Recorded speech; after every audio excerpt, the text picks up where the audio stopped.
a long time ago, reconnected it, put a soccer field in it, an amphitheater, and a place the money to reconnect the country, then created a better environmental opportunity for everybody. It works. And everybody said we were going to have infrastructure week. Every president tried it. President Biden did it. Put his money where his mouth is. We're going to make this happen. There's no important part of this bill than clean air, clean water. $60 billion. On top of all, to make sure that plants are not spewing toxic chemicals for the people that live next to them that are poisoning our children's minds. To actually, if you can imagine, in America, right now in Lowndes County that he's going to talk about, where people have, that's true everywhere across the country. Same thing with the brownfields and the Superfund sites. The president wants to clean all that stuff up. We got massive investments. Stephen, you ought to know this because you helped start to make this happen. Lake Pontchartrain is miles wide.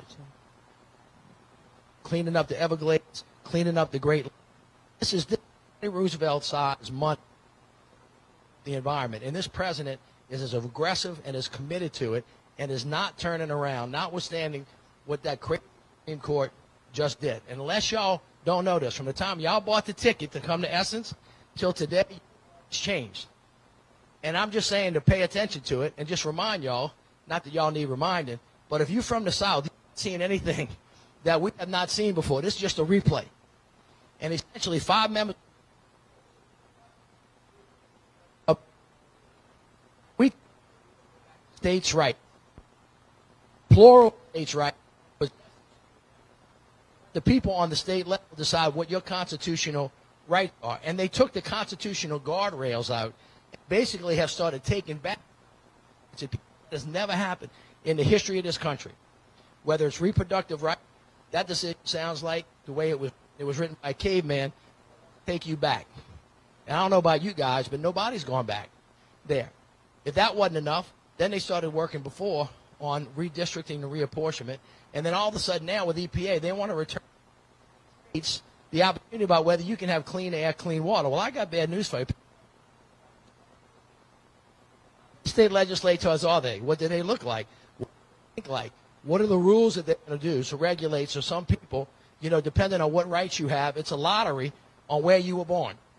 That's what we have going on in the country right now. And this president is going to stand, make sure that this country goes forward and not backwards. And that's what this young man, leave you because I got to go catch a plane. But on behalf of this president of the United States, who told you that diversity was a strength, not a weakness, was the result of you seeing the first African sworn in yesterday as the first African-American Supreme Court justice in the history of the country. And then tomorrow, that's right, amen on that. And tomorrow, the vice president of the United States is, you know who she is. And then today, he and I were running around with Shalonda Young, who is the head of the Office of Management and Budget. Let me explain this to you real quick. Management, she tells everybody what to do. Budget, she got money. She's the boss of the whole federal government. Absolutely. And she's from New Orleans. She's from Baton Rouge. She heard me if I was from New Orleans, but she's from the Baton Rouge area. Susan C. Young, Marsha Fudge, the President of the United States said, I could not have gotten elected without black women in this country. And he said, I will never forget it. He said it straight up, and he means it. And he has put all of some of the most important levers that make this government work. And at the end of the day, this is about the health and safety and welfare. Nobody who's more protected of that here. So help me welcome Administrator Michael Regan for the EPA. No, I wasn't supposed to introduce bring him but I up was in on one the roll. second. But thank you, Mitch Landry. Thank you so much for being here. Let's give him another round of applause. She catches his flight. So a little bit of housekeeping. First, we would not be here if it was not for the tremendous generosity and support of our partners. And so I want to recognize our partner organizations who are helping put on this event today. So the Environmental Defense Fund, the Union for Concerned Scientists. Yes, give them a round of applause. NRDC, We Act for Environmental Justice, and the Climate Action Campaign. Please give them a round of applause. And we want you all to connect with those folks who are here today as we continue to work together to make progress on all these amazing issues. So I have the pleasure of bringing up a tremendous individual. She has amazing experience working actually formerly at the EPA as a regional administrator, but is now doing amazing work at the Environmental Defense Fund as the Vice President of Community Engagement. Please join me in welcoming Heather McTeer-Toney.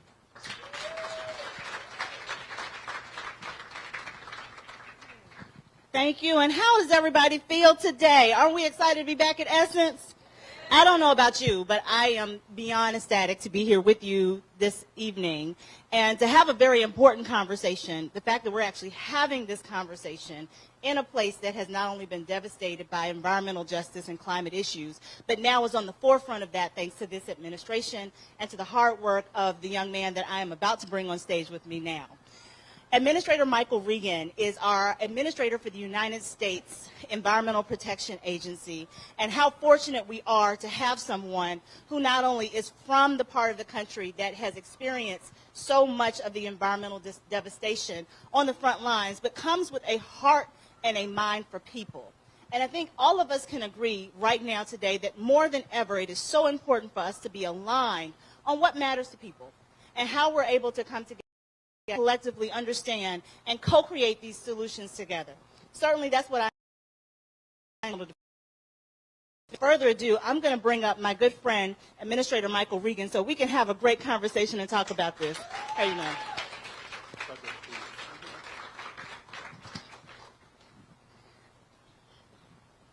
So before we get started on this conversation, I have another ask of everyone. We are at Essence, folks. Okay? This is the opportunity that we have to tell and share with the entire world what matters. So I'm not going to be moved, and I hope you will not be moved, if people take out your phones, that you are tweeting, Instagramming, that you are using all the social media channels. I think yours is it at Michael Regan, EPA? I should know this. I have it written. I should too, and I'm supposed to know. At EPA Michael Regan, ladies and gentlemen. I saw our friend Roland Martin here earlier. Thank you. I think he is going to be live streaming, and we want you to do the same, because part of this is about normalizing the conversation of climate and environmental justice, and we do that by talking to our friends and the people who are on our social channels. So please do that. Tag us at EDF. That's where I work, and I want to make sure that we're also tagging all of our partners, and we are normalizing and continuing this conversation along the way. So let's go ahead and just sort of jump in and get started.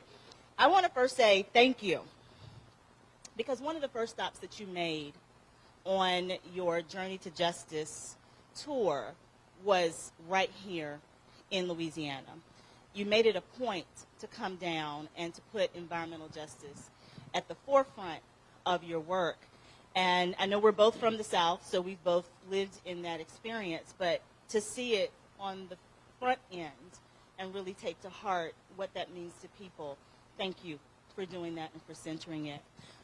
Can you talk about, from that tour, what are the solutions, the things that you heard from people, and how have you been able to really work to enact that and enact it in the policy at EPA?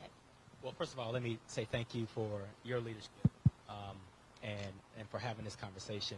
We've switched seats. I was at EDF at once upon a time, and now I'm at EPA, so we've swapped seats. The first thing I'll say is that I work for the first president to ever utter the words environmental justice at a State of the Union.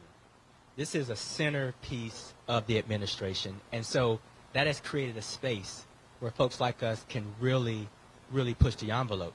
The one thing that I've always understood is government doesn't have all the solutions, that the solutions start with the communities. The purpose for the Environmental Justice Tour was to do a couple things. First and foremost, I wanted to see things for myself and to bring the attention to communities that have not gotten attention for any time. Not because I thought EPA had all the solutions, but I knew as a cabinet member, I could show up in towns, cities, places where they don't see the state police provide a caravan for a government employee pulling up in black SUVs, just creating all kinds of attention. The second thing is the media followed me there. Well, when you put that kind of pressure on local communities, the things that I can't get done from EPA, those locally elected officials after the social media, after the MSNBC, after the CNN, they start to be embarrassed and they start to take action. And so after that tour, not only did we ramp up our enforcement and our inspections because we saw things firsthand, a lot of the locally elected officials, because of the coverage, decided to start taking action. The whole game plan was to bring attention to the issue. And I'll tell you, it's 2022, and I've visited communities where I'm talking with mothers whose children have been lead poisoned.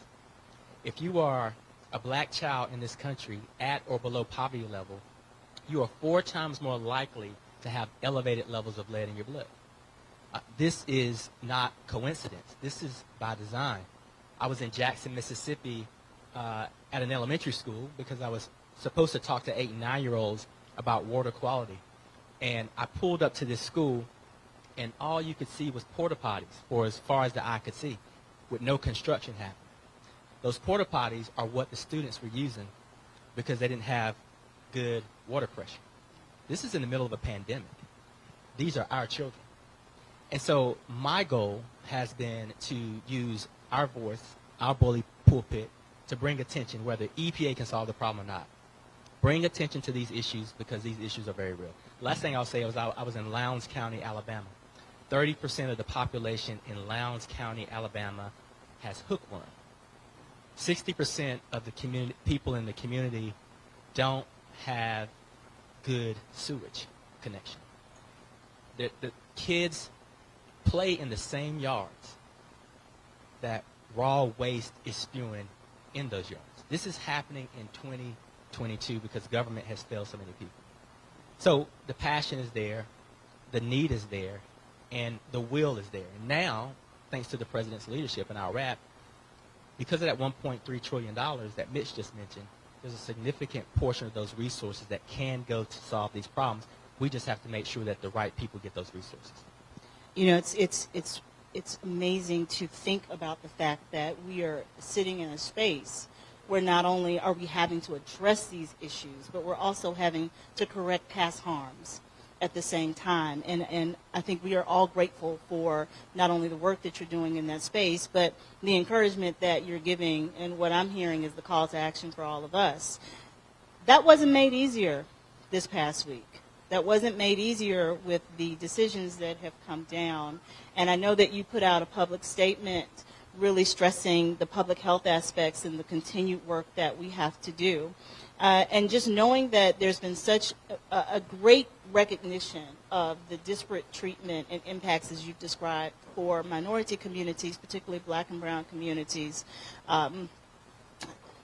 Can you talk a bit about how we are going to, or what you could encourage us to do to really encourage local, state, federal policy to come together and put action with what both Mayor Landrieu outlined, what the environmental groups can do? How can we turn that into action in light of the opinions that we've just experienced? Well, this is one of these situations where you wish you could Monday morning quarterback it. I mean, it's unfortunate that we don't remind ourselves that the power of our voices is something that we have to use. We have to wait for a Roe v. Wade, or we have to wait for the Supreme Court to roll back, our Clean Air Act statutory authorities. So, we have to have a sense of urgency. Congress gave EPA $100 million just to focus on environmental justice grants and air quality monitoring. We're trying to distribute those resources to organizations that have never had a seat at the table. The big national green groups have finally started to mobilize and rally around environmental justice, but we also don't want to overlook those groups that have been on the ground since day one. Collectively, with the big green groups and those organizations, we need to push resources collectively from philanthropy to our budgets to really shore up the infrastructure of those people on the ground. It's nice for me to come into town and talk to people, but I'm not a trusted voice of the community. The trusted voice in the community are the community members themselves. we have to start having more conversations like this one. We have to have more journey to justices. We have to really just get in the room. And the great thing about the Journey to Justice tour was I reached out to the leaders in the communities and said, you design this tour. You tell me where to go. You tell me what time to show up. And that's something different because typically we'd work with our congressional representatives. We'd strategically choose the places that we knew we wouldn't get yelled at. We'd make it look really good. This time around for Journey to Justice, not only were we invited into these communities, these people poured their hearts out and told us these stories. And we were able to capture it and just show America that in 2022, this stuff is happening. And it's become a movement. Everywhere I go now when I travel the country, people say, okay, what's the next leg going to be like? Which states are you going to next?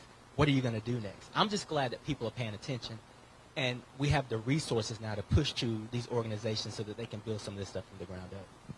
We're going to go and we're going to go to audience questions, so I just want to let the audience know, I hope you're thinking of those burning questions that you may have because the mic may come to you. And as we are thinking about that, I want to switch it up a little bit. I have kids, I know you have kids, and I want them to have jobs. I want them to have good jobs so that they can take care of me and my husband, and we're able to retire peacefully somewhere. So I am really excited about the innovation that's coming in around green technology and infrastructure and EV, renewable energy opportunities. What are you excited about in that space? And I'm assuming you're like me, eventually you and your wife want to go somewhere and sit down somewhere and have the kids take this over. What excites you about what's coming up in green technology or green energy and innovation? I think that what's exciting to me is, and I have this conversation with former EPA administrators all the time, this is a new day. This is a different time. So I can talk about technology and the connection to economic development. I can have conversations with the Secretary of Defense about how clean energy is part of the national defense strategy. Technology is everything. And people look at EPA and say, you guys write rules. We don't just write regulations. We write technology standards. We want the private sector to innovate. So I'm really excited because let's take, for example, this Supreme Court decision yesterday. The Supreme Court decided to take up and evaluate a rule that was developed during the Obama administration that was never actually put in place. So it's an artificial evaluation to begin with. Well, they struck down a rule that never took place, but in the meanwhile, the power sector took that rule seriously, and they met the stringency of that rule 11 years prior than it was supposed to be met. Why is that? That's because the market demanded it. That's because people demanded it. It's not because the power sector decided to have a conscience in case the rule became law. It is financially, strategically, technologically available, achievable, and should be done. And so I'm excited because it's the future. Technology is the future. So basically the power sector went ahead and paid for it in advance and put it into place and are basically saying from what you're hearing, you know what, we're not going to go back and waste that money again because we've already spent it. So how can we keep that moving forward? What do you think the average person needs to know about that? Because you're right. EPA is, for what most people think of as the rule-making agency. How do we help the average American really understand, the average person, family member who's sitting at their kitchen table trying to manage their budget and energy costs? How do we help them understand the power of what EPA has and does and how it can work for them? I think we have to do a better job of explaining at the most basic level. My job is to provide good quality drinking water, clean air, try to stave off this climate crisis, make sure that our landfills, our brownfields, our Superfund sites are not disproportionately impacting our communities and are cleaned up. This is just about clean air, clean water, climate change. If people take that for granted, it's one thing. But if people understand that the Supreme Court, that members of the Republican Party and others who want to deny science and basic rights are trying to take that away, and they want certain ones of us breathing dirtier air, drinking dirtier water, and they don't care. If people understand that, I think they would begin to rally around and understand the importance of the function of our job. So we want to also be people. I'm a person. I have an 8-year-old son. When I leave the house every single day and kiss him on his forehead, I'm going to work because I want him and all of his friends to have jobs in the future. The president says it best. When we think about climate change and fighting climate change, it's not a sacrifice. This is a time for opportunity. And this country needs to wake up and understand if we don't embrace technology and new business models and really try to combat this crisis, we're going to be behind because countries like China, India, and others will get a head start on it. So this is about being globally competitive, but it's also about, you know, equity and inclusion for not only folks in the United States, but all across the world. We have time for a question. Do we have a question from an audience member? If you would raise your hand. I believe we have a microphone that can come to you. If you would tell us your name and where you're from and your question. Certainly. Administrator Regan, it's such a pleasure to see you. I am Patrice Willoughby, a Vice President of Policy and Legislative Affairs at the NAACP. And one of the issues with electrification and with all of the funds that are in the federal pipeline is how we connect those funding streams to communities of color. And particularly, we know that electrical contractors and others who are black also tend to employ others who are black. And so it seems that it might be time for an equity commitment in terms of working with the unions to ensure that all of the entities that are building out that infrastructure have a commitment to hiring black electrical contractors and other contractors to ensure that those dollars are dispersed fairly. So I'd love your feedback on that. I couldn't agree with you more, and I think that's the premise of the White House's. That's sort of a baseline and a floor. But the conversations that I've been having with all the other cabinet secretaries is how are we going to hold ourselves accountable? And we know that we have to have metrics. We have to be able to measure our successes. So, Susan Rice, the head of the Domestic Policy Council, is holding all of us accountable, which is why we're having to design these equity plans, these strategic plans that make these commitments. I can tell you at EPA, the premise of Justice 40 is 40% of that $1.3 trillion is to go in and stay in disadvantaged communities. When you look at the $60 billion that EPA has, I can tell you $5 billion of those resources are cleaning up our brownfields and Superfund sites. The White House says 40% of that should go into stay-in communities. EPA's thought process, the majority of that money should go to the communities that are disadvantaged and need the most. So for the first tranche of resources we put out, of those resources went to disadvantaged communities. We have the ability, we have $5 billion to electrify yellow school buses all across the country. We know that our children are disproportionately impacted and have respiratory illnesses and asthma and the like.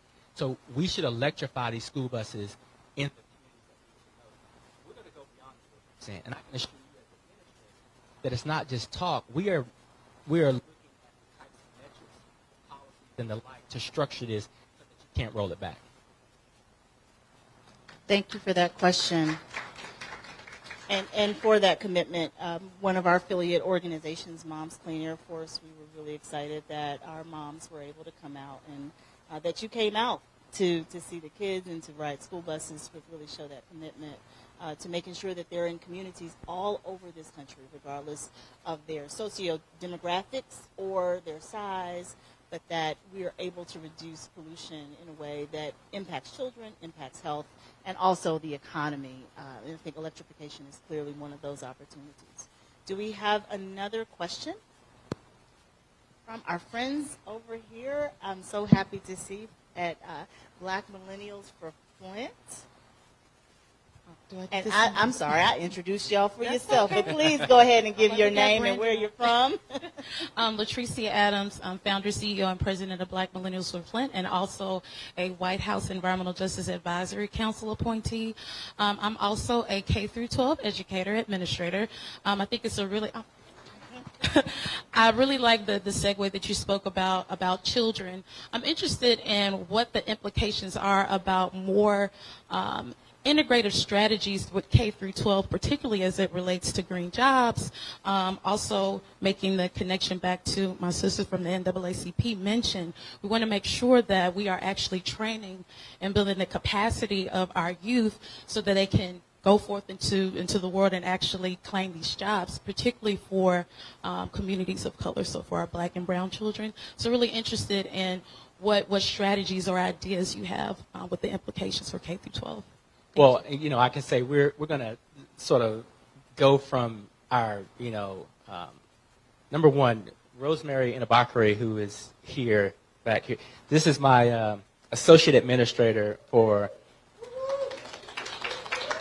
outreach and building capacity. Rosemary runs our educational outreach arm, right? She's been doing some amazing things in thinking about how we move our budget around so that we can focus more on K through 12 and that we can focus on our HBCUs. We need to build capacity with our HBCUs in our K through 12. I've also been spending some time with Secretary Cardona as well. You know, EPA hasn't historically had a significant resource allocation to focus on education. Since I've been in this position, we're trying to redirect resources to do that. But instead of wasting time, I'm spending more time with the Secretary of Education and trying to really get environmental education and education around climate and indoor air quality, all these things that are impacting our children, trying to develop the right partnerships to do that. So it's definitely top of mind, and it's something that we're really focused on. Thank you. Thank you for that question. Do we have time for one more? We have a question right here.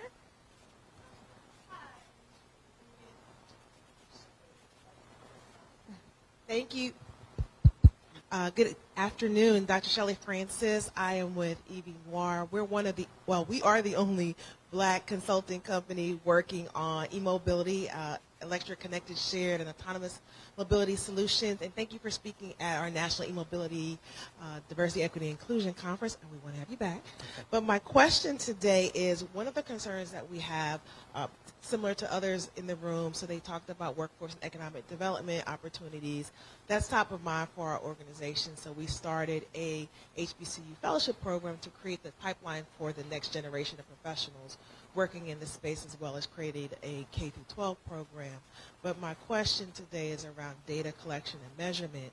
As a public health trained professional and researcher, one of the things that we know in working to address health disparities is that you have to collect data that's specific to race, ethnicity, etc. That's how you can tell if you're decreasing the disparity. So what can you recommend, or what are you working on for us to help close the gap in terms of environmental health disparities when certain forces don't want us to utilize that specific type of data to really be able to close those gaps?